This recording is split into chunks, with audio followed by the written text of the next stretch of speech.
당장 멈춰! 지금 뭐 하는 짓이냐? 가난한 장모가 어디 끼어들 데가 있다고 여기를 와! 사위놈이 제 어깨를 밀치며 뱉은 말이었습니다. 제 평생 이런 모욕은 처음이었지만 분노가 머리끝까지 차오르자 오히려 정신이 맑아졌습니다. 피 한 방울 섞이지 않은 놈에게 내 딸을 맡기고 이런 수모를 당하려고 악착같이 살아온 것이 아니었습니다. 그래, 가난한 장모라. 내 놈 눈에는 내가 그렇게 보이겠지. 저는 더러운 것을 본 사람처럼 옷을 툭툭 털고 일어섰습니다. 그리고 다짐했습니다.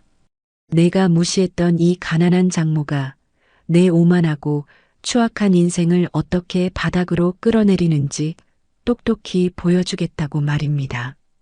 이바구 시작 전에 구독과 좋아요 부탁드리며 끝까지 함께 해주세요. 새벽 4시 어둠이 채 가시지 않은 남성시장 골목에 제 발소리만 또렷하게 울립니다. 아직 문을 열지 않은 가게들의 굳게 닫힌 셔터 위로 희미한 가로등 불빛이 스며들고 비릿한 생선 냄새와 고소한 기름 냄새가 뒤섞인 공기가 코끝을 스칩니다. 철컹하고 낡은 셔터를 밀어 올리는 소리는 제 하루의 시작을 알리는 고단한 의식과도 같습니다. 셔터를 다 올리고 나면 후끈한 돼지뼈와 묵은지의 시큼한 냄새가 골목으로 퍼져나갑니다. 제 인생의 절반 이상을 함께한 냄새입니다. 어떤 날은 이 냄새가 지긋지긋해서 구역질이 났고 또 어떤 날은 이 냄새 덕에 기어이 딸을 키워냈다는 생각에 가슴이 뻐근해지기도 했습니다. 가게 안으로 들어서자마자 익숙하게 전등 스위치를 올립니다. 치직 소리를 내며 켜진 낡은 형광등 아래 밤새 솥 안에서 퉁퉁 불어난 돼지뼈들이 모습을 드러냅니다. 어른 팔뚝만 한 뼈들을 커다란 집게로 건져내고 다시 찬물을 가득 부어 솥을 올립니다. 가스밸브를 열고 불을 붙이자 푸른 불꽃이 화르륵 소리를 내며 솥 바닥을 핥기 시작합니다. 이글거리며 타오르는 저 불꽃을 보고 있으면 늘 마음이 경건해집니다. 이 작은 불꽃 하나가 춥고 배고팠던 시절을 버티게 해주었고 제 딸 서연이를 남들 부럽지 않게 대학까지 보냈으며 마침내 번듯한 대기업에 다니는 사위를 보게 해주었으니까요. 저 불꽃이 바로 제 인생 그 자체였습니다. 벽에 걸린 낡은 뻐꾸기 시계가 정각 6시를 알리며 요란하게 울어댑니다. 사장님, 벌써 나오셨네. 오늘 육수 냄새가 유난히 좋구만. 시장에서 야채 장사를 하는 최 씨 아저씨가 첫 손님으로 들어서며 너스레를 떱니다.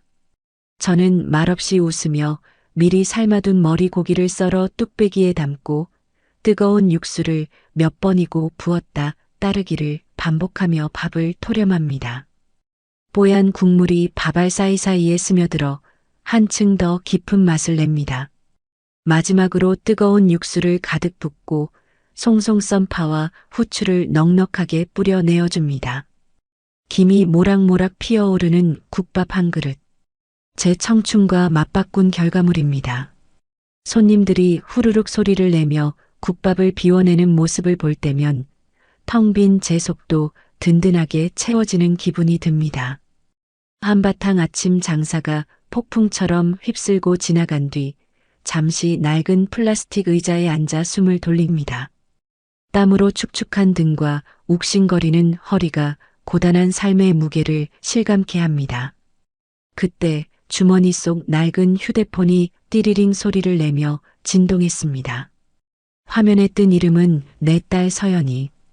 피로에 잠겨있던 제 얼굴에 저절로 환한 미소가 번졌습니다. 우리 딸 잘 지내? 아침은 먹었고? 제 목소리가 평소보다 한 톤 높아집니다.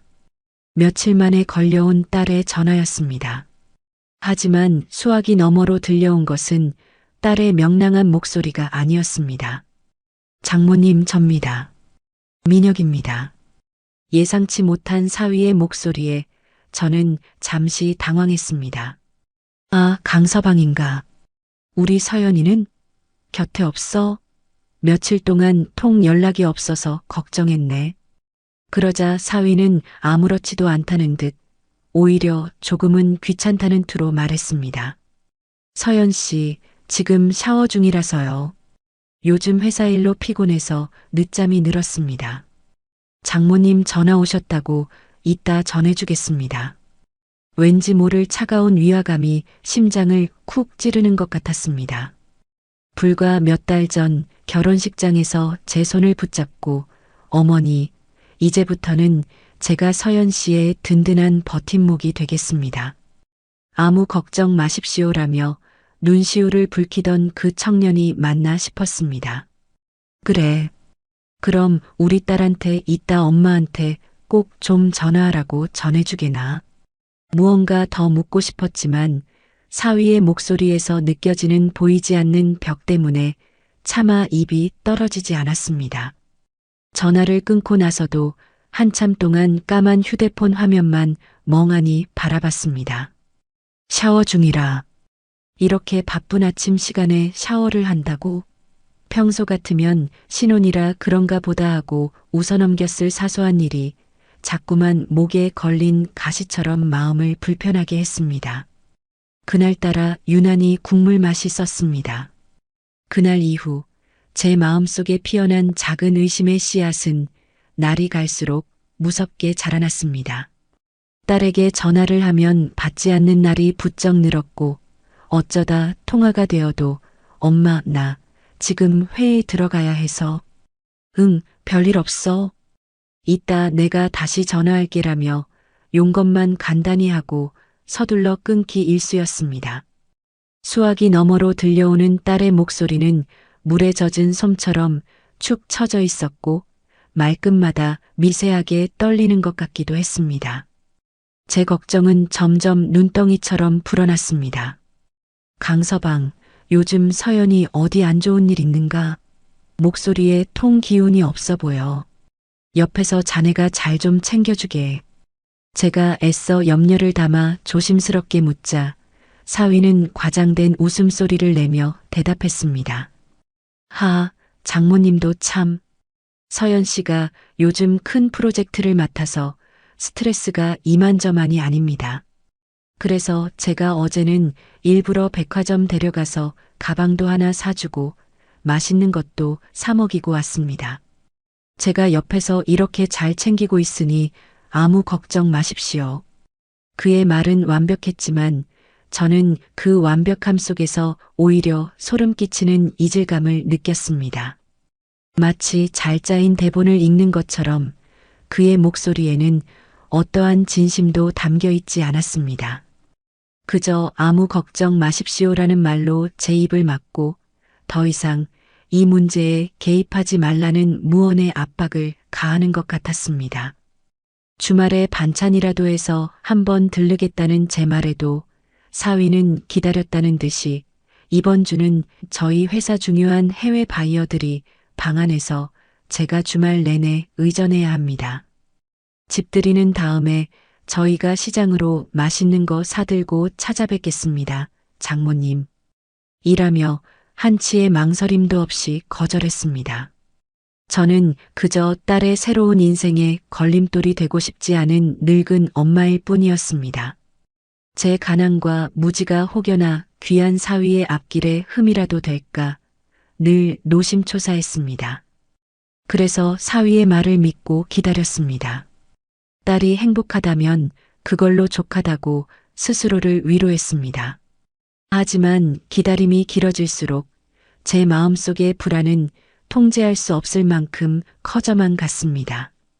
시장 사람들 틈에 섞여 왁자지껄 웃고 떠들다가도 문득 딸의 그늘진 얼굴이 떠올라 심장이 덜컥 내려앉곤 했습니다. 김이 모락모락 나는 국밥을 손님상에 내어가면서도 우리 딸은 지금쯤 뭘 하고 있을까? 혼자 울고 있는 건 아닐까 하는 끔찍한 상상이 머릿속을 떠나지 않았습니다.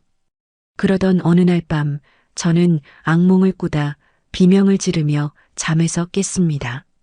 꿈속에서 서연이가 어두운 방에 갇혀 저를 향해 애타게 손을 뻗고 있었습니다. 온몸이 식은땀으로 흠뻑 젖어 있었습니다. 저는 더 이상 참을 수 없었습니다. 심장이 미친 듯이 방망이질 쳤습니다. 저는 자리에서 벌떡 일어나 낡은 달력을 쳐다봤습니다. 더 이상은 안 되겠다. 내일 아침 날이 밝는 대로 무슨 수를 써서라도 서연이 집에 가봐야겠다. 무슨 일이 있다면, 어떤 끔찍한 일이 벌어지고 있다면 내 눈으로 직접 확인하고 말리라. 아닐 거야. 그저 늙은 어미의 괜한 노파심이겠지. 스스로를 몇 번이고 다독였지만 한 번 피어난 불길한 예감은 쉬이 사그라지지 않았습니다. 마치 거대한 폭풍이 몰려오기 직전처럼 숨막히는 고요하고 무거운 공기가 제 온몸을 짓누르고 있었습니다. 다음 날 저는 평소보다 일찍 가게 문을 닫고 손에 잡히는 대로 챙겨든 반찬통을 들고 딸의 신혼집이 있는 성북동의 최고급 단독주택으로 향했습니다. 택시가 성북동의 가파른 언덕길을 힘겹게 올라섰습니다. 창밖으로 스쳐 지나가는 풍경은 제가 평생 살아온 세상과는 완전히 다른 별세계였습니다. 높고 견고한 담벼락 위로 저마다의 위용을 뽐내는 기와지붕과 뾰족한 지붕들이 솟아 있었고, 담장 너머로는 잘 가꾸어진 소나무와 정원수들이 삐죽 고개를 내밀고 있었습니다. 똑같은 모양의 성냥갑 아파트가 아니라 저마다의 개성과 불을 과시하는 거대한 성들이 모여 있는 곳. 이곳이 제 딸 서연이가 시집와서 살고 있는 동네였습니다. 마침내 택시가 거대한 철문 앞에 멈춰 섰습니다. 담벼락 위로는 날카로운 철조망 대신 외부의 시선을 완벽하게 차단하는 적외선 감지기들이 일정한 간격으로 번뜩이고 있었습니다. 여기 맞으세요, 어머니? 택시기사의 물음에 저는 겨우 정신을 차리고 고개를 끄덕였습니다. 손에 들린 큼지막한 반찬통과 옷에 희미하게 밴 국밥 냄새가 저를 한없이 초라하게 만들었습니다. 이곳의 공기는 시장 골목의 비릿하고 쿰쿰한 사람 사는 냄새 대신 서늘하고 값비싼 정원수 향기를 품고 있었습니다. 택시를 보내고 거대한 철문 앞에 홀로 섰을 때 저는 마치 거인의 성문 앞에 선 난쟁이처럼 무력감을 느꼈습니다. 문 옆에 설치된 인터콤 버튼을 차마 누르지 못하고 잠시 망설였습니다. 이 문 너머에 무엇이 기다리고 있을지 모른다는 막연한 두려움이 엄습했습니다. 어쩌면 사위 말대로 중요한 손님과 함께 시끄럽게 웃고 떠들고 있을지도 모릅니다. 그렇다면 저는 이 정성껏 만든 반찬통을 조용히 문 앞에 내려놓고 그림자처럼 소리 없이 돌아가야 합니다. 늙은 어미의 철없는 노파심이 귀한 딸의 중요한 비즈니스를 망쳐서는 안 되니까요. 하지만 만약 제 끔찍한 악몽과 불길한 예감이 한치의 오차도 없이 사실이라면 저는 메마른 입술을 혀로 축이고 심호흡을 한번 한 뒤 떨리는 손으로 차가운 인터콤 버튼을 눌렀습니다. 딩동 마이너스. 고요한 부촌의 선명한 벨소리가 울려 퍼졌지만 안에서는 아무런 인기척도 없었습니다. 저는 다시 한번, 이번에는 좀 더 길게 버튼을 눌렀습니다. 딩동 마이너스, 딩동 마이너스. 여전히 집안은 죽은 듯이 고요했습니다. 심장이 쿵 하고 바닥으로 꺼지는 기분이었습니다. 저는 다급하게 닳고 다른 가죽 가방을 열어 휴대폰을 꺼냈습니다. 딸에게 전화를 걸었습니다. 익숙한 연결음은 계속해서 울렸지만 수화기 저편의 제 딸은 끝내 전화를 받지 않았습니다. 심장이 더욱 불안하게 날뛰기 시작했습니다. 이번에는 강서방이라고 저장된 번호를 눌렀습니다. 결과는 마찬가지였습니다. 두 사람 모두 약속이라도 한 듯이 전화를 받지 않았습니다. 그 순간 제 머릿속에서 지난밤 꾸었던 악몽이 섬광처럼 스쳐 지나갔습니다. 어둠 속에 갇혀 저를 향해 애타게 손을 뻗던 딸의 모습. 저는 공포에 질려 육중한 철문을 망연자실하게 바라보았습니다. 서연이가 엄마 혹시 무슨 일 있으면 이걸로 열고 들어와라며 알려주었던 비밀번호. 딸의 생일 4자리였습니다. 이러면 안 되는데 예고도 없이 허락도 없이 남의 집 문을 따고 들어가면 안 되는데 제 안에 남아있던 마지막 이성이 필사적으로 저를 말렸습니다. 하지만 딸의 힘없던 목소리와 사위의 그 싸늘한 음성이 귓가에 번갈아 맴돌며 제 이성의 끈을 가차없이 끊어버렸습니다. 저는 떨리는 손가락으로 비밀번호를 하나씩 눌렀습니다. 철컥하는 둔탁한 소리와 함께 문이 열리고 저는 조심스럽게 안으로 들어섰습니다. 아름답게 가꾸어진 정원이 눈앞에 펼쳐졌습니다. 값비싼 조경석과 희귀한 야생화들, 그리고 작은 연못까지 갖춰진 완벽하게 계산된 아름다움이었습니다. 하지만 그 아름다움 속에서 저는 어떠한 생명력도 느낄 수 없었습니다. 오히려 박제된 자연처럼 차갑고 인위적인 느낌의 소름이 돋았습니다. 돌계단을 따라 2층짜리 현대식 주택 현관으로 향했습니다. 현관문은 다행히 잠겨 있지 않았습니다. 서연아, 엄마 왔다. 안에 있니? 제 목소리가 텅 빈 집안에서 유령처럼 공허하게 울렸습니다. 집안은 두꺼운 암막 커튼이 쳐진 채 칠흑 같은 어둠에 잠겨 있었습니다. 저는 벽을 더듬거리며 간신히 거실 전등 스위치를 찾아 눌렀습니다. 탁! 눈이 시릴 정도로 밝은 조명이 폭포수처럼 쏟아져 내리며 집안의 적나라한 풍경을 드러냈습니다. 모든 것이 너무나도 완벽해서 오히려 비현실적이었습니다.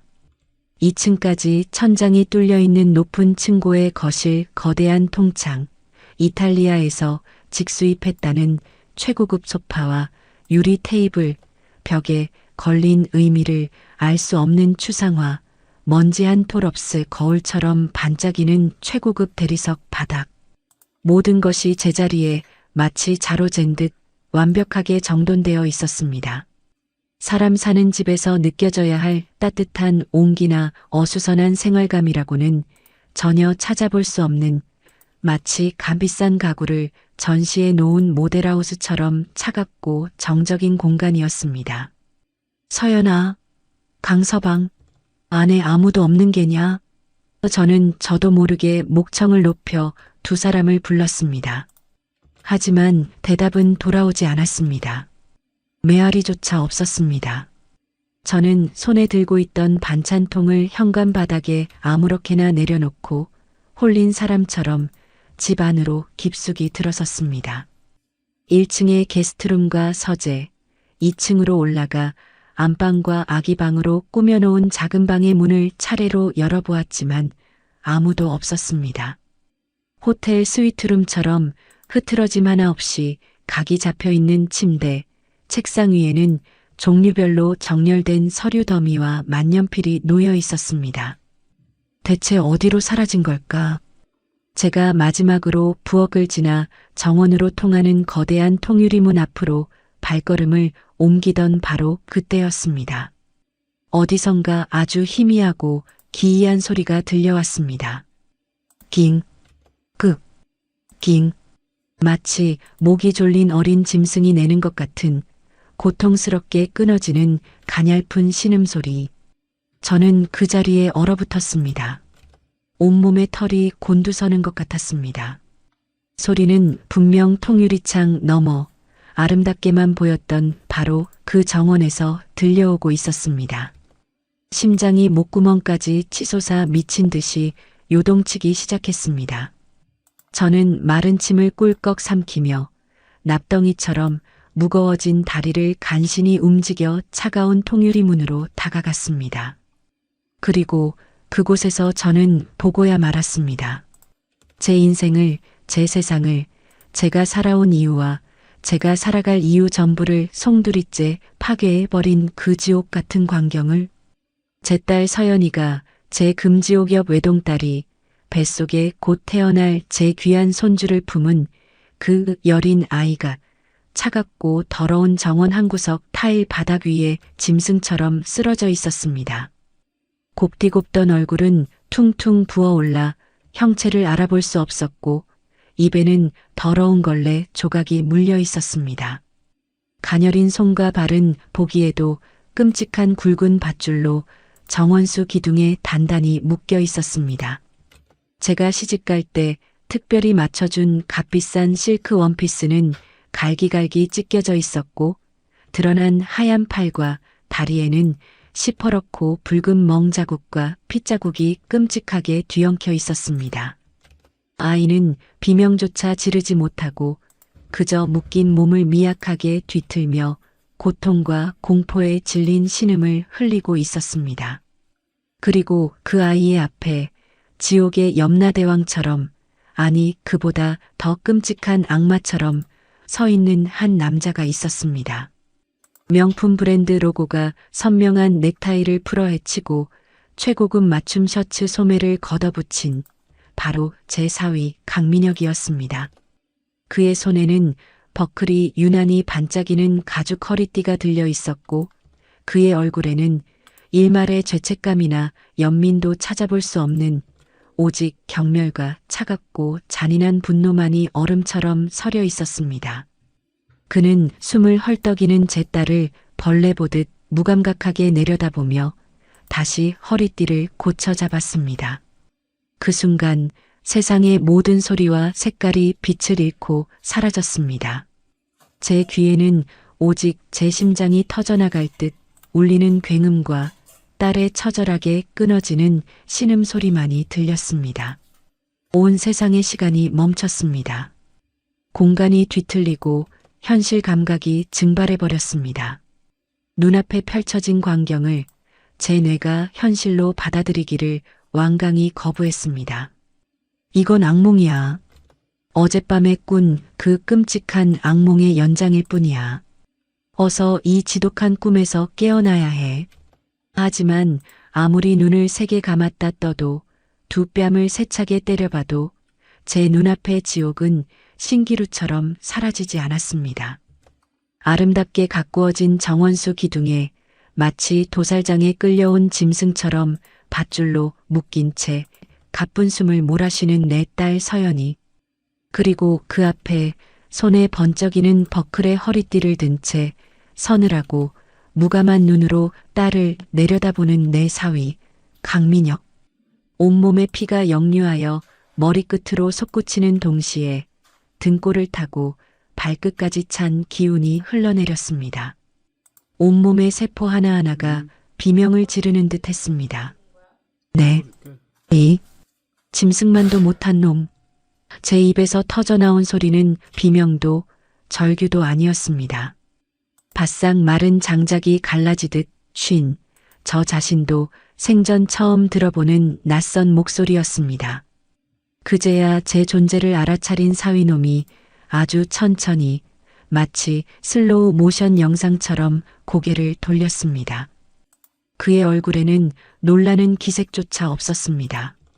불청객의 등장에 대한 당황스러움이 아니라 식사를 방해받은 포식자의 짜증과 귀찮음이 그의 미간에 미세한 주름으로 새겨졌을 뿐입니다. 그는 손에 들고 있던 가죽 허리띠를 보란 듯이 바닥에 툭 던지고 흐트러진 셔츠 소매를 신경질적으로 매만졌습니다. 어머니, 여긴 어쩐 일이십니까? 예고도 없이 찾아오시면 곤란합니다. 그의 목소리는 조금의 흔들림도 없이 얼음장처럼 차가웠습니다. 제 하나뿐인 딸을 저 지경으로 만들어 놓고도 그는 너무나도 태연하고 뻔뻔했습니다. 저는 그 자리에 뿌리라도 내린 듯 한 발짝도 움직일 수가 없었습니다. 제 눈은 오직 밧줄에 묶인 채 저를 바라보며 필사적으로 고개를 젓는 딸에게 고정되어 있었습니다. 퉁퉁 부어올라 제대로 떠지지도 않는 그 눈으로 딸은 제게 애타게 말하고 있었습니다. 엄마, 오지 마. 제발 그냥 가. 여긴 엄마가 있을 곳이 아니야. 그 애처로운 눈빛을 마주하는 순간 얼어붙었던 제 몸이 용수철처럼 튀어오르기 시작했습니다. 저는 비틀거리는 걸음으로, 아니 거의 기다시피 통유리 문을 밀치고 정원으로 뛰쳐나갔습니다. 서연아, 내 딸아, 이게 무슨 짓이야? 정신 좀 차려봐, 내 새끼. 딸에게 달려가 어떻게든 그 끔찍한 밧줄을 풀어주려던 저를 거대한 벽처럼 사위놈이 가로막아 섰습니다. 어머니, 더 이상 다가오지 마시죠. 불미스러운 모습을 보여드린 건 죄송하지만 이건 저희 부부의 일입니다. 그의 눈빛은 조금 전보다 더욱 차갑고 위협적으로 변해 경고의 빛을 뿜어내고 있었습니다. 비켜. 이 악마 같은 놈. 당장 내 딸한테서 떨어져. 저는 이성을 잃고 짐승처럼 그에게 달려들어 밀치려 했지만 그는 제 팔을 거칠게 낚아챘습니다. 그의 악력은 상상 이상으로 강했습니다. 마치 강철 집게로 조이는 듯한 고통에 제 얼굴이 절로 일그러졌습니다. 제 팔이 부서져라 움켜쥔 그의 소나기에서 저는 섬뜩한 분노와 살의를 느꼈습니다. 이거나, 이 짐승만도 못한 놈, 당장 내 딸 풀어주지 못해. 제가 발버둥 치며 악을 쓰자 사위놈은 마치 재미있는 연극이라도 보는 듯 경멸 어린 웃음을 터뜨렸습니다. 풀어달라.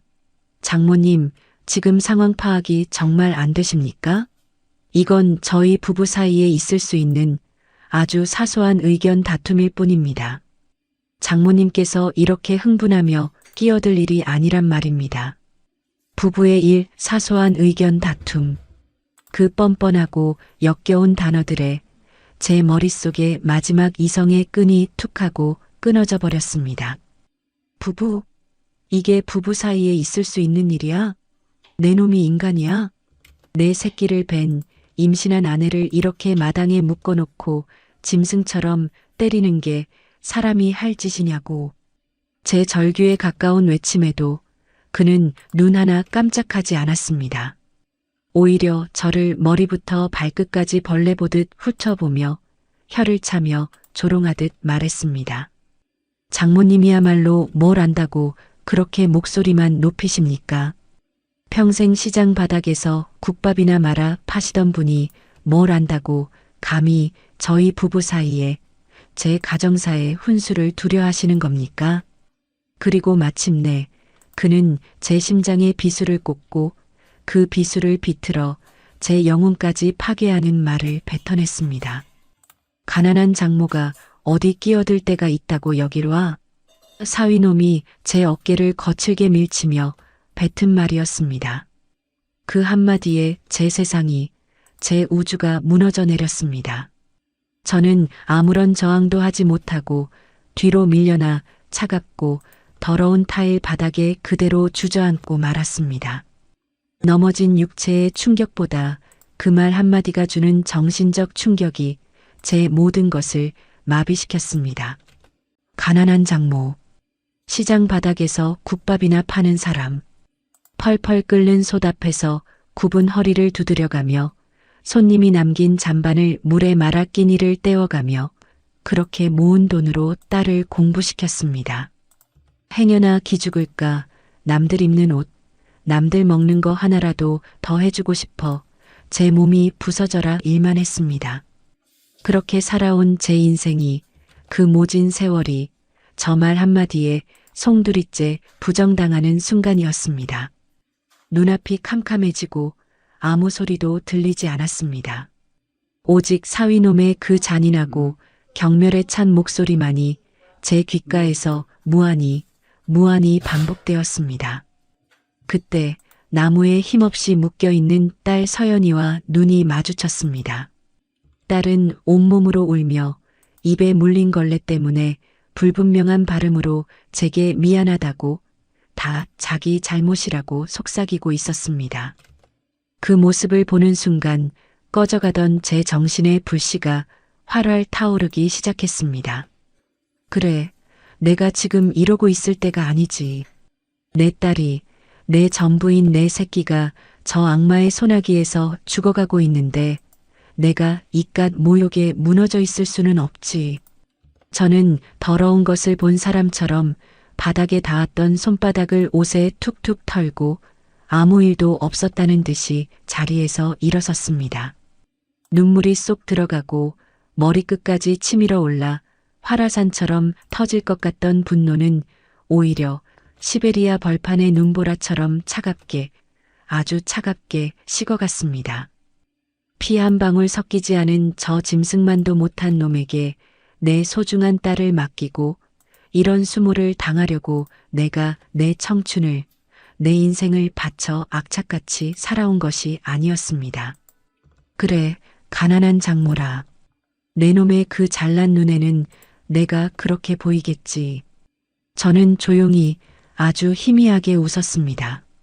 제 섬뜩할 정도의 고요한 웃음소리에 오히려 의기양양하던 사위놈의 얼굴이 당황으로 물들기 시작했습니다. 뭐가 그렇게 웃기십니까? 지금 웃음이 나옵니까? 그가 당황하여 소리쳤지만 저는 대답하지 않았습니다. 대신 낡은 가방 속에서 조용히 휴대폰을 꺼내 들었습니다. 제 이해할 수 없는 행동을 의아하게 쳐다보는 사위놈을 투명 인간 취급하며 저는 묶여있는 딸에게 다가가 떨리는 손으로 헝클어진 머리를 쓰다듬었습니다. 서연아, 괜찮아. 이제 다 괜찮아. 엄마가 다 해결해 줄게. 제 나지막하지만 힘있는 목소리에 딸은 믿을 수 없다는 듯 저를 바라보았습니다. 저는 그런 딸을 향해 안심하라는 듯 희미하게 미소를 지어 보이고는 너무나도 태연하게 저장된 단축번호 1번을 길게 눌렀습니다. 신호음이 2번 울리기도 전에 상대방이 전화를 받았습니다. 저는 제 평생 단 한 번도 사용해 본 적 없는 지독하게 차갑고 위험 있는 목소리로 입을 열었습니다. 나야. 김비서. 지금 당장 우리 그룹 법무팀, 경호팀 전부 이 주소로 보내. 20분 준다. 아니, 10분. 10분 안에 도착 못하면 자네도 각오하는 게 좋을 거야. 전화를 끊자 정원에는 섬뜩할 정도의 정적이 흘렀습니다. 사위놈은 제가 대체 무슨 말을 한 건지, 무슨 정신 나간 소리를 하는 건지 이해하지 못하겠다는 듯 멍한 표정으로 저와 제 낡은 휴대폰을 번갈아 쳐다볼 뿐이었습니다. 섬뜩한 정적이 정원을 감쌌습니다. 방금 전까지 제 딸의 고통스러운 신음과 사위놈의 오만한 목소리로 가득 찼던 공간은 이제 제 낡은 휴대폰에서 흘러나온 몇 마디 말에 의해 진공 상태가 되어버린 듯 했습니다. 사위놈은 제가 대체 무슨 정신 나간 소리를 하는 건지 이해하지 못하겠다는 듯 멍한 표정으로 저와 제 휴대폰을 번갈아 쳐다볼 뿐이었습니다. 그의 눈에는 이 노파가 드디어 실성했구나 하는 노골적인 경멸과 조소가 떠올랐습니다. 하하, 김비서, 그룹 법무팀, 경호팀, 어머니, 지금 제정신이십니까? 시장에서 국밥 하시다가 머리가 어떻게 되신 거 아닙니까? 어디서 드라마는 많이 보셨나 보네. 사위놈은 배를 잡고 웃기 시작했습니다. 너무나도 어이가 없다는 듯 눈물까지 찔끔거리며 저를 비웃었습니다. 아이고, 무서워라. 그래서 그 대단한 경호팀은 언제 온답니까? 내가 아주 버선발로 마중이라도 나가야겠네. 10분? 10분 안에 우리 집 대문을 어떻게 알고 찾아온답니까? 순간이동이라도 한답니까? 그의 조롱 섞인 목소리가 정원에 역겹게 울려 퍼졌습니다. 저는 아무 대답도 하지 않았습니다. 그저 얼음처럼 차가운 눈으로 발작적으로 웃어대는 그를 말없이 응시할 뿐이었습니다. 왜 대답이 없으십니까, 장모님? 왜 무섭습니까? 미천이 다 드러나서? 내가 경찰에 신고라도 해드릴까요? 웬 정신 나간 노파가 남의 집에 무단 침입해서 행패를 부린다고. 그가 제게 손가락질하며 소리치는 바로 그 순간이었습니다. 끼잉 마이너스.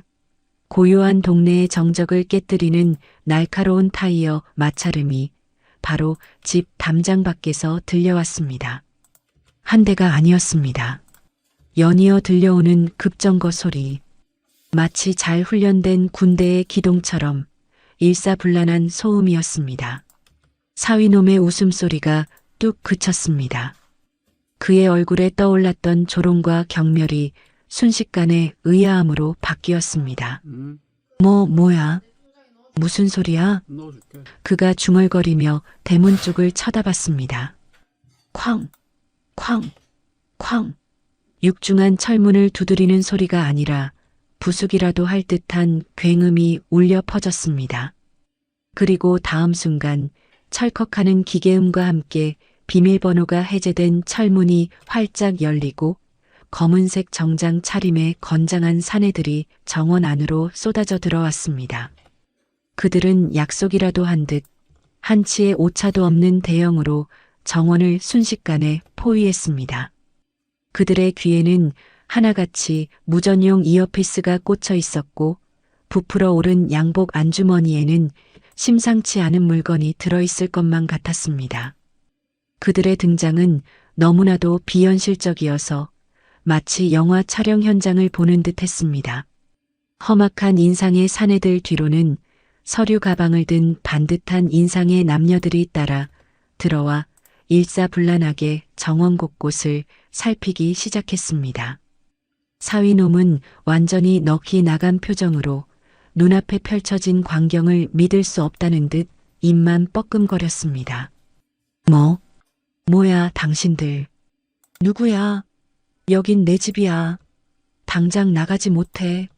경비 불렀어. 그가 허둥지둥 소리쳤지만 검은 정장의 사내들은 그에게 눈길조차 주지 않았습니다.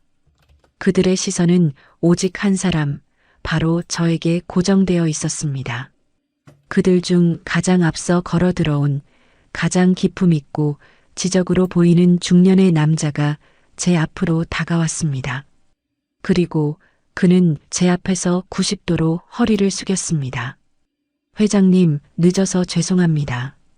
길이 막혀 30초가량 지체되었습니다. 어떤 벌이든 달게 받겠습니다. 충성에 가득 찬 떨리는 목소리였습니다. 그가 바로 김비서였습니다. 그 한마디, 회장님이라는 그 짧은 단어 하나가 모든 상황을 종결시켰습니다. 사위놈의 얼굴이 하얗게, 정말이지 종이장처럼 하얗게 질려갔습니다. 그의 눈동자가 지진이라도 만난 듯 격렬하게 흔들렸습니다. 회장님? 그가 경멸하고 무시했던 시장 바닥의 가난한 장모가 회장님? 그의 뇌가 그 사실을 받아들이기를 거부하는 것이 역력했습니다. 회장이라니. 무슨 소리야? 당신들 미쳤어? 이 여자는 우리 장모님이야. 시장에서 국밥 파는 사람이라고. 당신들 사기꾼이지? 그래, 이 노파랑 짜고 내 돈 뜯어내려는 수작이지. 그가 미친 사람처럼 소리치며 부정했지만 이제 그의 목소리에는 아까와 같은 오만함 대신 처절한 공포와 불안이 가득했습니다. 저는 더 이상 그를 상대하지 않았습니다. 대신 제 딸에게 다가가 떨리는 손으로 입에 물린 더러운 걸레를 빼내고 밧줄을 풀어주기 시작했습니다. 매듭은 어찌나 단단하게 묶여 있는지 제 손톱이 부러지고 살이 까졌지만 고통조차 느껴지지 않았습니다. 김비서. 제가 나지막이 부르자 김비서는 즉시 제 곁으로 다가왔습니다. 네, 회장님. 말씀하십시오. 저는 제 딸을 부축해 일으키며 얼음처럼 차가운 목소리로 명령을 내리기 시작했습니다. 법무팀은 지금 즉시 현장 증거 전부 확보해.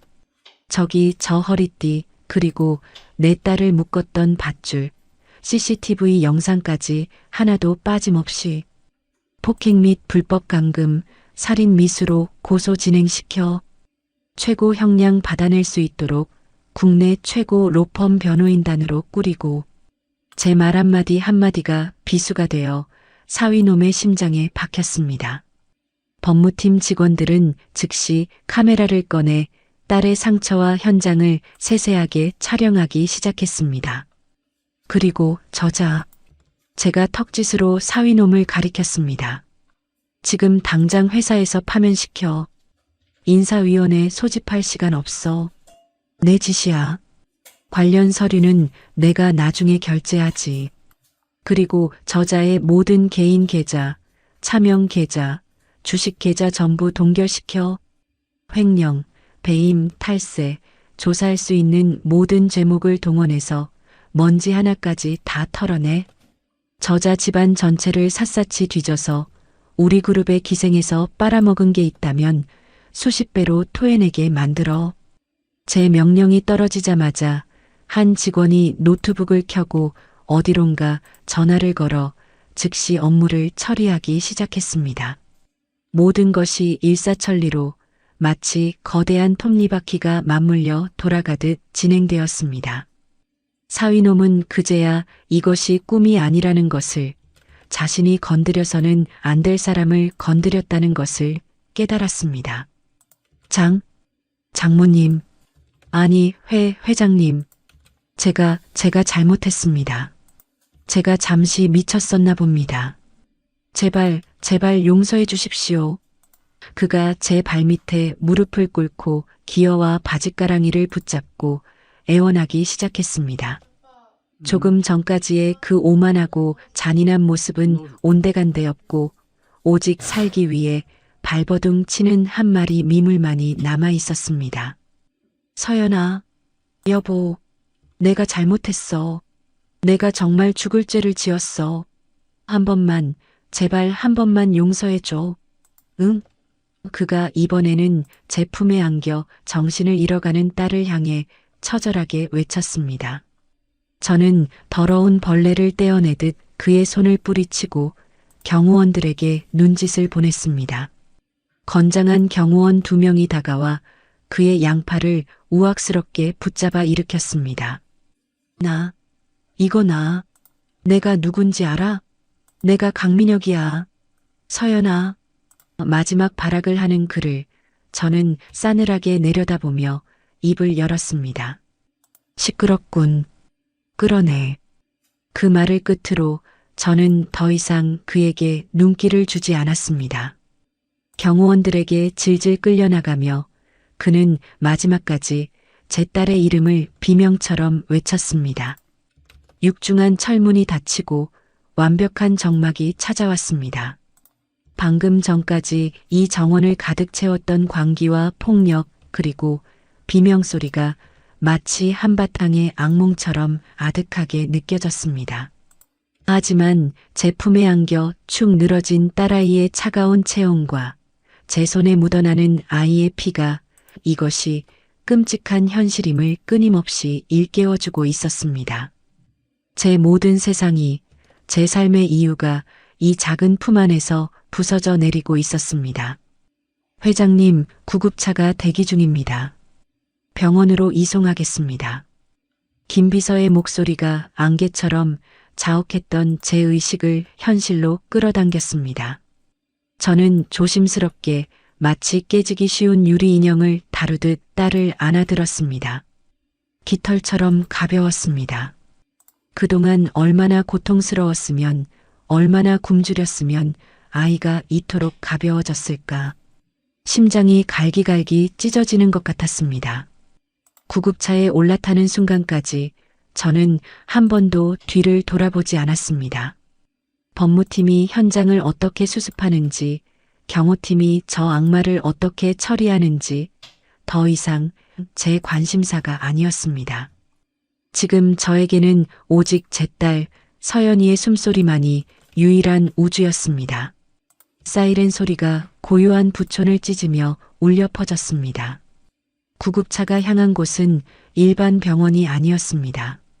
저희 그룹에서 운영하는 최상위 등급의 환자 전용 병원, 외부와는 완벽하게 차단된 최고의 의료진과 시설을 갖춘 곳이었습니다. 병원 입구에는 이미 주치의를 비롯한 의료진들이 대기하고 있었습니다. 그들은 제 신분에 대해 한마디도 묻지 않고 오직 환자의 상태에만 집중하며 일사불란하게 움직였습니다. 산모와 태아의 상태를 최우선으로 확인해 주십시오. 필요한 모든 조치를 취해 주시고 결과는 저에게 직접 보고해 주십시오. 제 목소리는 저도 모르게 떨리고 있었습니다. 수십 년간 수만 명의 직원을 호령하던 회장의 목소리가 아니었습니다. 그저 자식이 죽을 병에 걸린 어미의 애처로운 목소리였습니다. 응급실로 실려 들어가는 딸의 모습을 보며 저는 복도 벽에 기댄 채 그대로 주저앉고 말았습니다. 다리에 힘이 풀려버렸습니다. 평생을 강하게만 살아왔다고 자부했는데 딸아이의 고통 앞에서는 이토록 무력한 존재일 뿐이었습니다. 제가 왜 이제야 알았을까요? 제가 왜 그토록 어리석었을까요? 딸이 보내는 그 수많은 신호들을 왜 저는 애써 외면했을까요?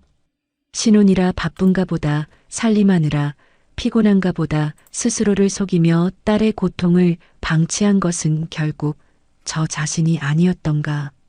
끔찍한 죄책감이 독사처럼 제 심장을 휘감았습니다. 얼마나 시간이 흘렀을까요? 응급실 문이 열리고 주치의가 모습을 드러냈습니다. 회장님, 다행히 산모와 태아 모두 생명에는 지장이 없습니다.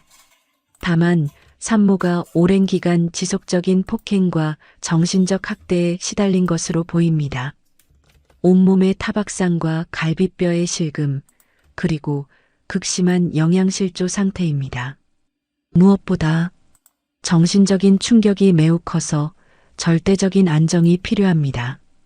의사의 담담한 설명 하나하나가 칼날이 되어 제 가슴을 후벼 팠습니다. 저는 떨리는 목소리로 물었습니다. 깨어 났습니까? 제 딸, 의식은 있나요? 의사는 안타까운 표정으로 고개를 저었습니다. 진정제를 투여해서 일단 재웠습니다. 지금은 잠을 자는 것이 환자분께 가장 좋은 치료입니다. 저는 허락을 받고 병실 안으로 들어섰습니다.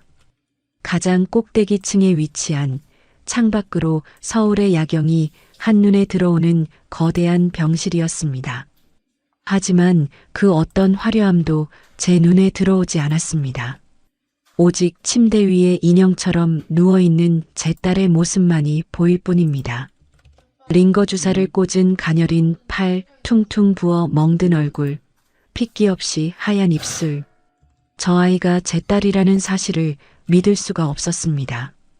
저는 조심스럽게 딸의 곁에 앉아 상처 하나 없는 손등을 가만히 쓸어주었습니다. 따뜻한 눈물이 뺨을 타고 흘러내렸습니다. 미안해, 서연아. 정말 미안해. 엄마가 다 잘못했다. 그때 주머니 속에서 휴대폰이 짧게 진동했습니다. 김 비서가 보낸 문자였습니다. 회장님, 강민혁에 대한 조치 보고 드립니다. 1. 현 시간부로 그룹 자회사인 YT물산에서 파면 처리 완료. 2. 폭행 및 불법 감금 혐의로 형사 고소장 접수 완료. 3. 강민혁 및 그 일가의 모든 금융거래, 정지 및 자산 동결 조치 완료. 추가 지시사항 있으시면 하명해 주십시오. 문자를 읽어내리는 제 눈빛이 차갑게 변했습니다. 그래, 이걸로는 부족합니다. 턱없이 부족합니다. 제 딸이 겪은 고통에 비하면 이건 시작에 불과했습니다. 저는 곧바로 김 비서에게 전화를 걸었습니다. 김 비서, 지금부터 내가 하는 말 토시 하나 틀리지 말고 실행해. 첫째, 강민혁이 진행했던 모든 프로젝트, 계약건 전부 원점에서 재검토해. 그 과정에서 발생한 리베이트, 비자금, 단 돈 10원이라도 찾아내. 둘째, YT물산 전체에 대해 특별감사를 진행해. 강민혁을 채용하고 저런 폐기물을 요직에 앉힌 놈이 누군지 그 배우까지 전부 밝혀내. 셋째, 강민혁의 부모, 형제, 친인척까지 전부 털어. 우리 그룹과 관련된 일로 부당이득을 취한 게 있다면 법정 최고 이율까지 쳐서 전부 환수 조치해. 그 집안 전체를 알거지로 만들어. 단 한 푼도 남김없이. 제 목소리에는 조금의 감정도 실려 있지 않았습니다. 오직 얼음 같은 냉기만이 흘렀습니다. 알겠습니다, 회장님. 즉시 시행하겠습니다. 전화를 끊고 다시 딸을 바라보았을 때 서연이가 희미하게 눈을 뜨고 저를 보고 있었습니다. 엄마. 갈라지고 잠긴 목소리. 저는 깜짝 놀라 딸의 손을 꼭 잡았습니다. 서연아, 정신이 들어? 괜찮아? 어디 아픈 데는 없어? 딸은 제 물음에 대답하는 대신 멍한 눈으로 저를 한참 동안 바라보다가 힘겹게 입을 열었습니다. 꿈이 아니었구나. 아까 그 사람들, 엄마한테 회장님이라고. 딸의 눈에서 눈물이 주르륵 흘러내렸습니다. 그 눈물은 고통이나 슬픔의 눈물이 아니었습니다. 오랜 시간 억눌려왔던 혼란과 배신감, 그리고 알 수 없는 감정들이 뒤섞인 눈물이었습니다. 저는 아무 말도 할 수 없었습니다. 엄마, 시장에서 국밥 파는 우리 엄마. 아니었어? 내가 알던 우리 엄마. 누구야? 딸의 질문이 비수가 되어 제 심장에 박혔습니다.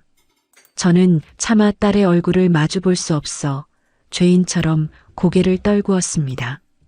평생을 시장 국밥집 주인 박선자로 살아온 제 인생이 딸의 저 한마디에 송두리째 흔들리고 있었습니다. 창밖의 화려한 도시의 불빛들이 어지럽게 번져 보였습니다. 저 수많은 불빛 아래서 저는 오직 제 딸 하나만을 위한 작은 등불이 되고자 했습니다. 하지만 제 어리석은 선택이 오히려 딸을 칠흑 같은 어둠 속으로 밀어넣고 말았습니다. 이제는 고통스럽더라도 모든 것을 말해야 할 시간이었습니다. 저는 천천히 몸을 돌려 딸의 침대 곁에 다시 앉았습니다. 그리고 제 인생 전체를 짓누르고 있던 무거운 비밀의 첫 페이지를 떨리는 목소리로 열기 시작했습니다. 미안하다, 서연아. 엄마가 너를 속였다. 제 고백은 그렇게 시작되었습니다. 저는 아주 어렸을 때 지독하게 가난했습니다. 부모님을 일찍 여의고 시장 바닥을 전전하며 밥을 빌어먹던 아이였습니다. 그러다 우연히 지금은 돌아가신 한 노신사분을 만나게 되었습니다. 그분은 제게 글을 가르쳐 주셨고 장사하는 법을 알려주셨습니다. 그분의 도움으로 작은 노점을 시작했고 밤낮 없이 일했습니다.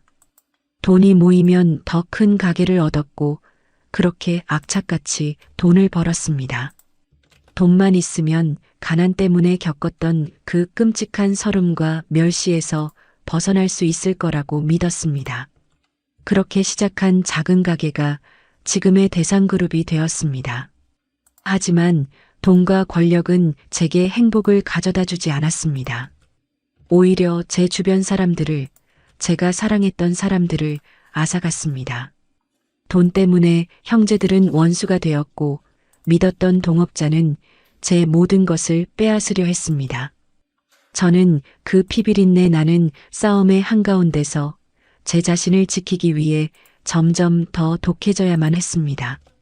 그리고 마침내 모든 싸움에서 이겼을 때 제 곁에는 아무도 남아있지 않았습니다. 오직 차갑고 거대한 부하 박 회장이라는 공허한 이름뿐이었습니다. 그때 내가 태어났단다, 서연아. 내 인생의 유일한 빛, 유일한 희망. 나는 결심했단다. 내 딸만큼은 절대로 나처럼 살게 하지 않겠다고. 이 더럽고 추악한 돈과 권력의 세계로부터 완벽하게 지켜주겠다고.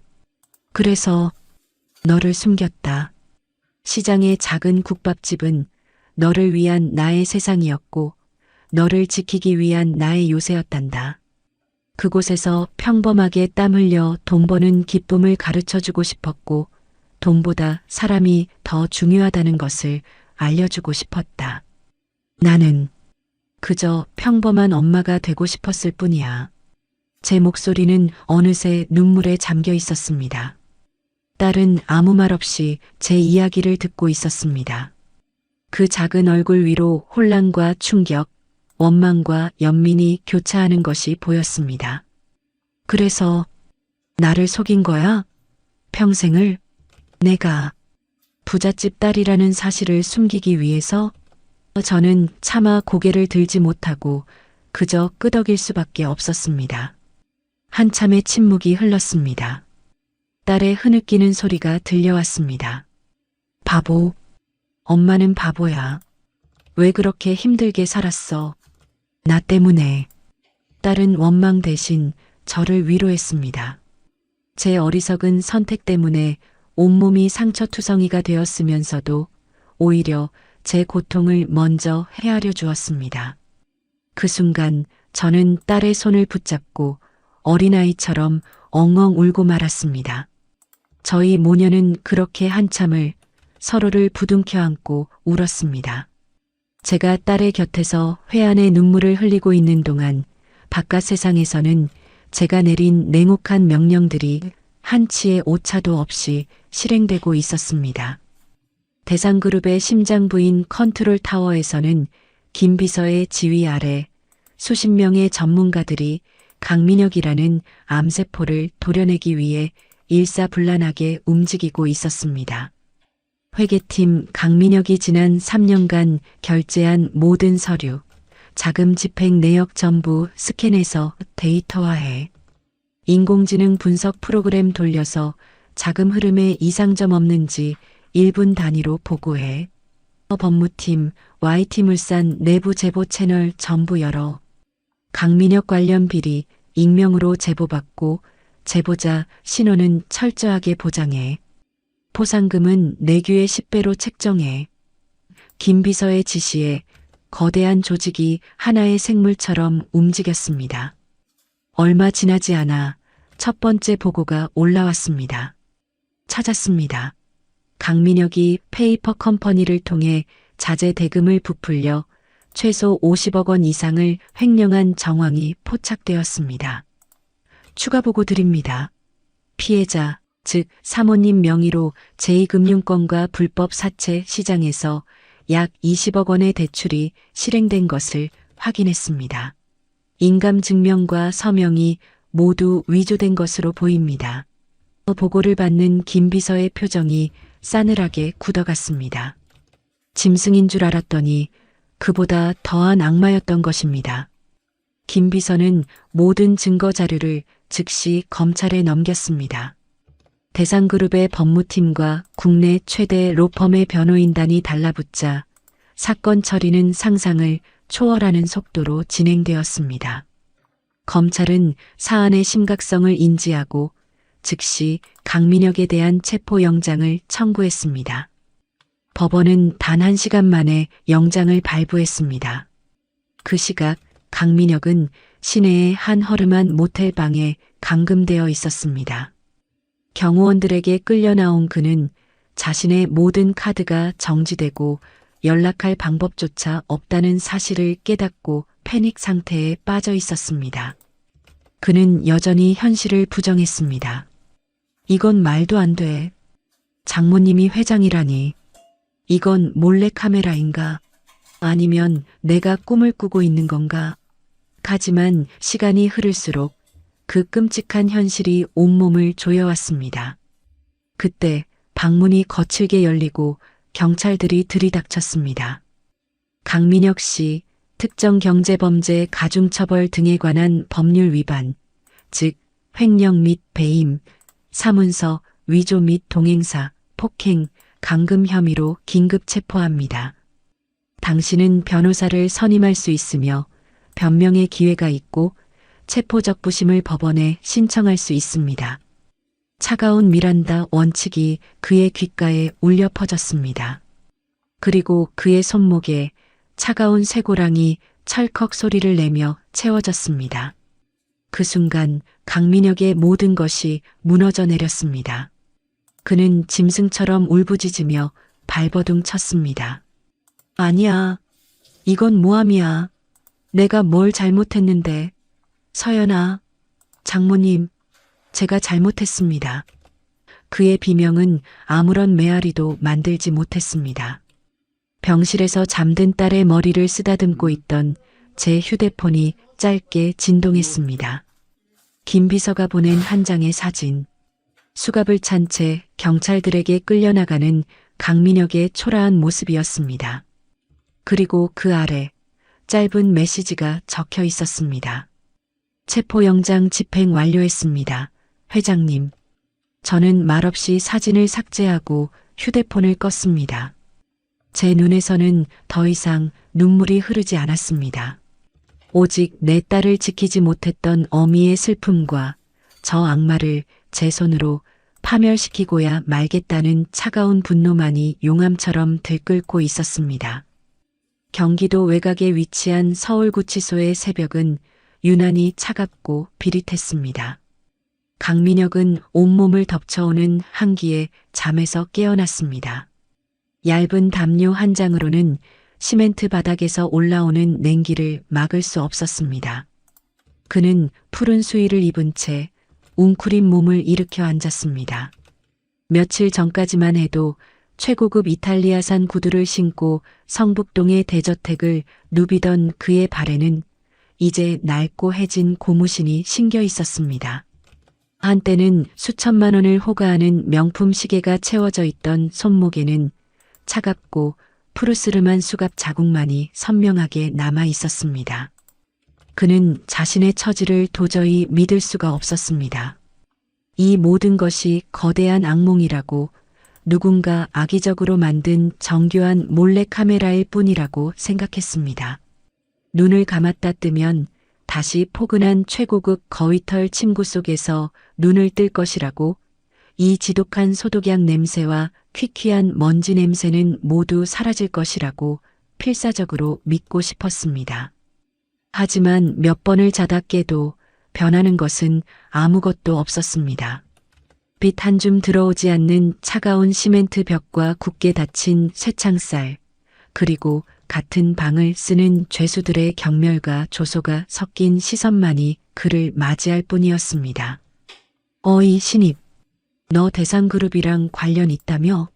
대한민국에서 모르는 사람이 없는 그 대상그룹 회장님이 왜 사위인 너를 이런 쥐구멍에 처박아뒀을까?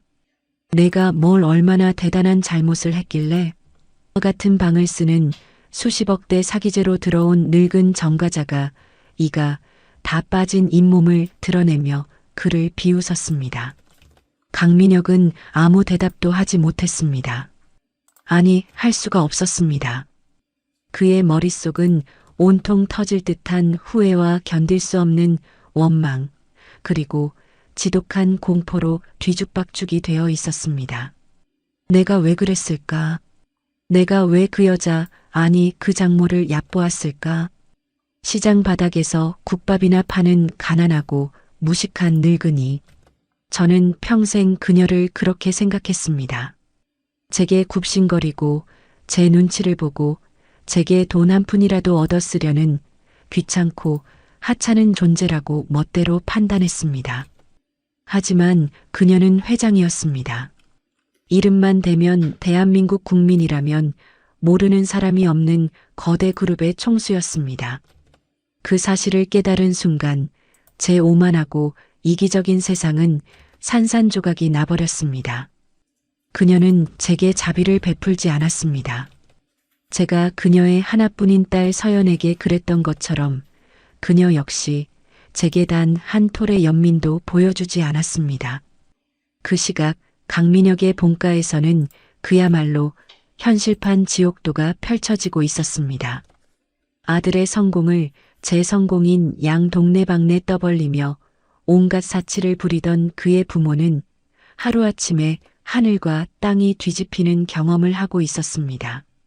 아들이 구속되었다는 충격적인 소식과 함께 그들이 평생의 자랑으로 여기던 강남의 고급 아파트와 최고급 외제차, 심지어 통장의 잔고까지 모두 법원의 명령으로 압류되거나 동결되었습니다.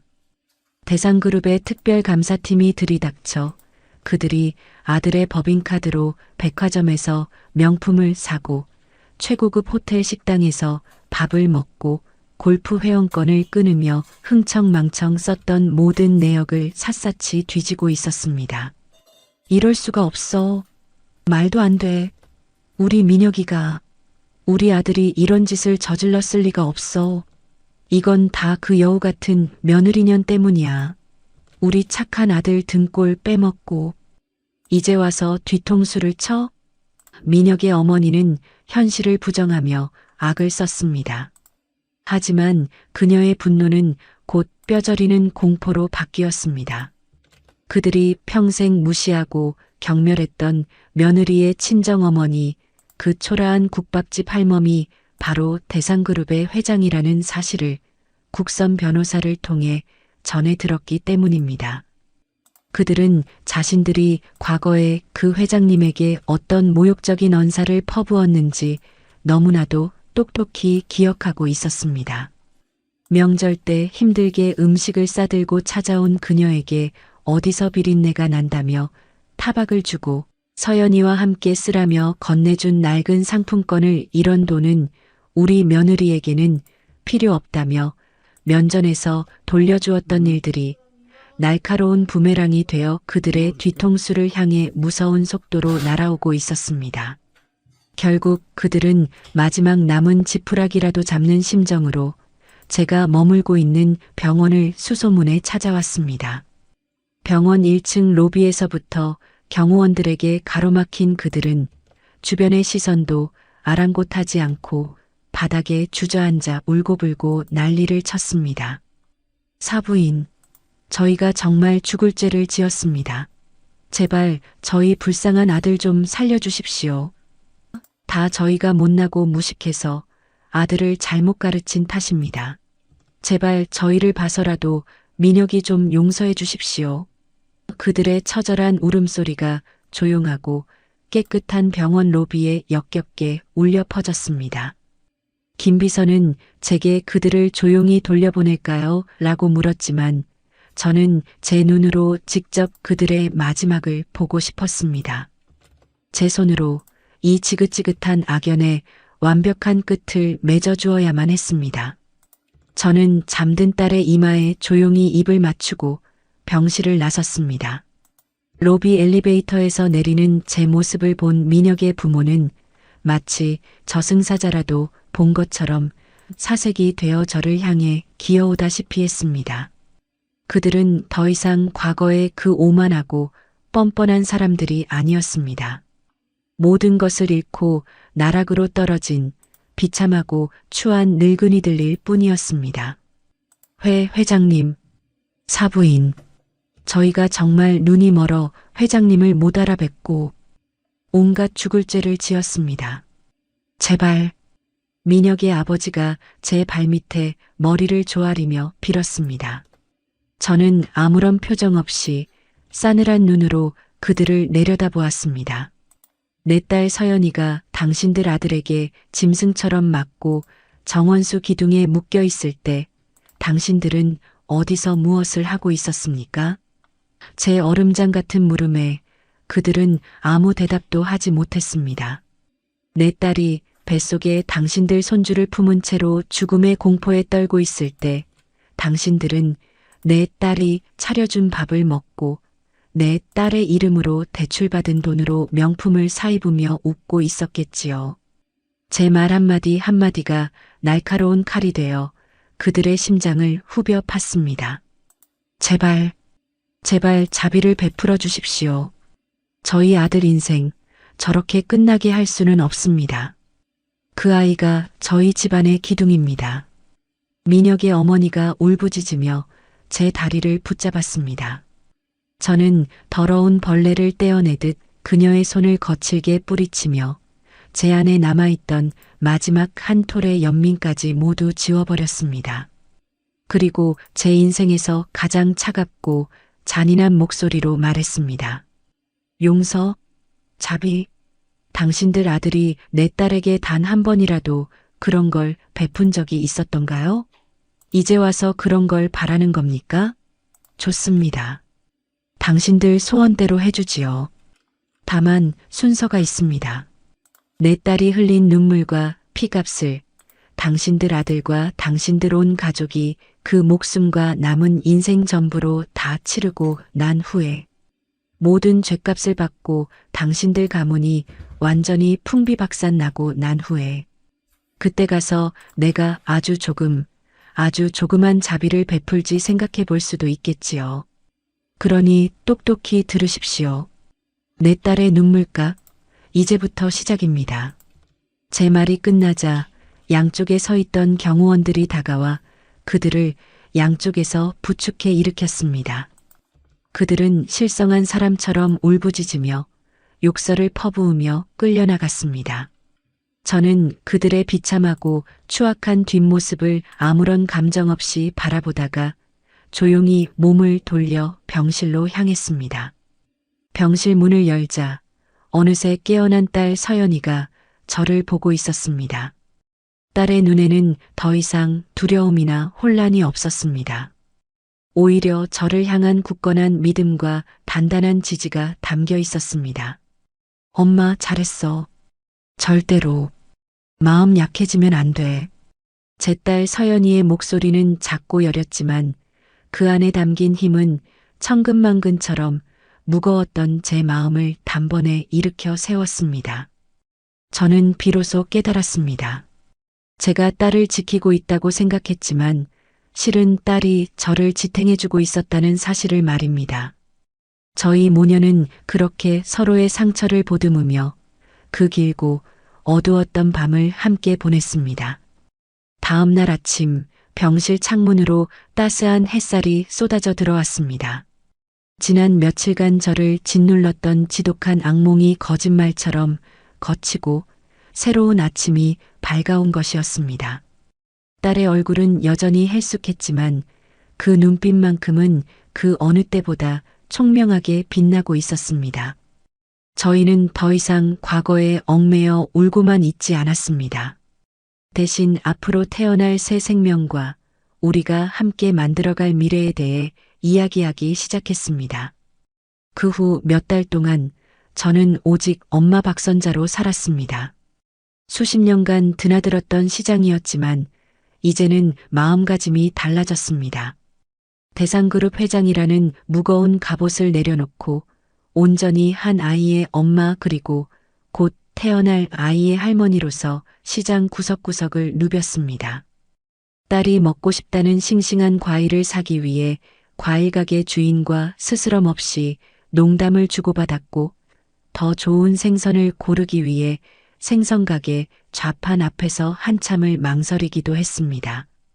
펄펄 끓는 가마솥 앞에 서서 국밥을 마는 대신 딸을 위해 정성껏 미역국을 끓이고 영양 가득한 반찬을 만들었습니다. 제 손길이 닿을수록 딸은 빠르게 건강을 회복했습니다.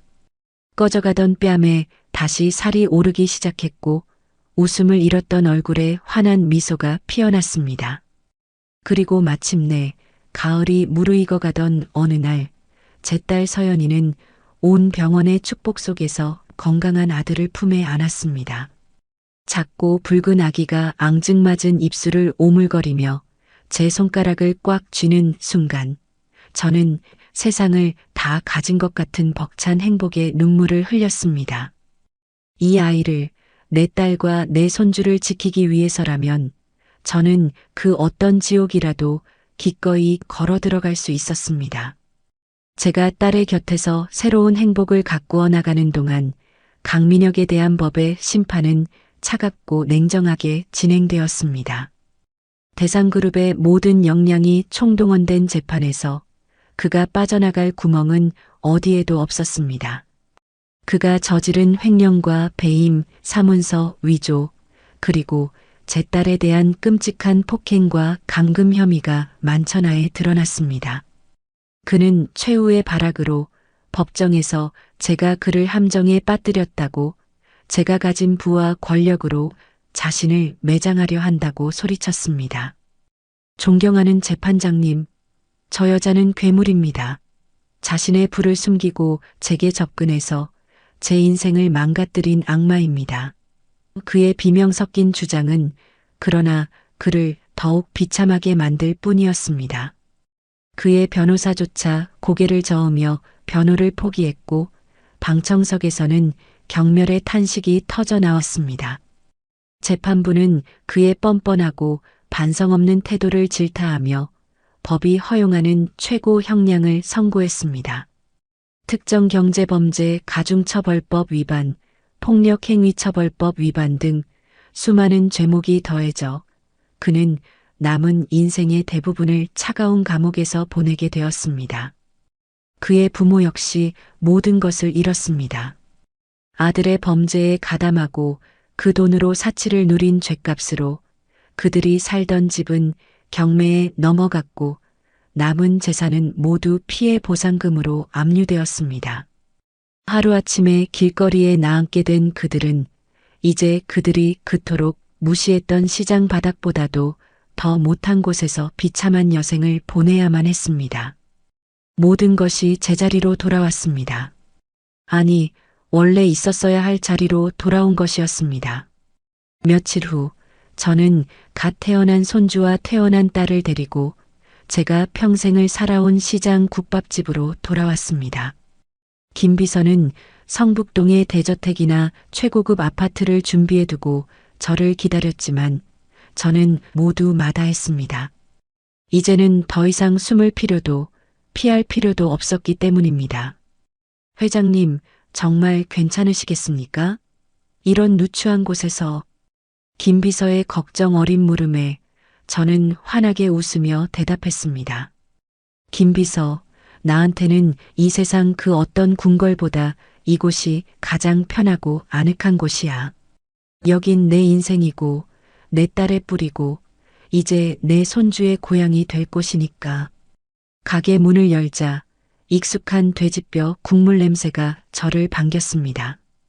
더 이상 그 냄새가 지긋지긋하지 않았습니다. 오히려 고향집에 돌아온 듯한 푸근함과 안락함이 느껴졌습니다. 가게 안은 제가 병원에 있는 동안 김 비서가 제 단골 손님들과 함께 깨끗하게 청소하고 단장해 놓은 상태였습니다. 벽에는 낡은 뻐꾸기 시계 대신 딸과 손주와 함께 찍은 환한 가족 사진이 걸려 있었습니다. 사장님, 아이고, 우리 사장님 오셨네. 손주 보셨다면서요? 이렇게 예쁜 공주님이 떡두꺼비 같은 아들을 낳았네. 시장 사람들이 너도 나도 가게 안으로 들어와 저희의 복귀를 축하해 주었습니다. 그들은 제가 대상그룹의 회장이라는 사실 따위에는 관심이 없었습니다. 그들에게 저는 여전히 따뜻한 국밥 한 그릇을 말아주던 정 많은 국밥집 사장 박선자일 뿐이었습니다. 저는 앞치마를 두르고 다시 가마솥 앞에 섰습니다. 그리고 저를 찾아온 손님들을 위해 제 인생이 담긴 뜨끈한 국밥을 정성껏 말아내었습니다. 제 곁에서는 딸 서연이가 아기를 돌보며 환하게 웃고 있었습니다. 그 평범하고 소박한 행복. 저는 그 행복을 지키기 위해 제 인생을 걸었던 것입니다. 그리고 마침내 저는 그것을 온전히 지켜냈습니다. 제 딸과 제 손주와 그리고 제 자신을. 그날의 국밥은 제 인생에서 가장 깊고 따뜻한 맛이 났습니다. 오늘의 이바구는 여기까지입니다. 끝까지 함께 해주셔서 감사합니다.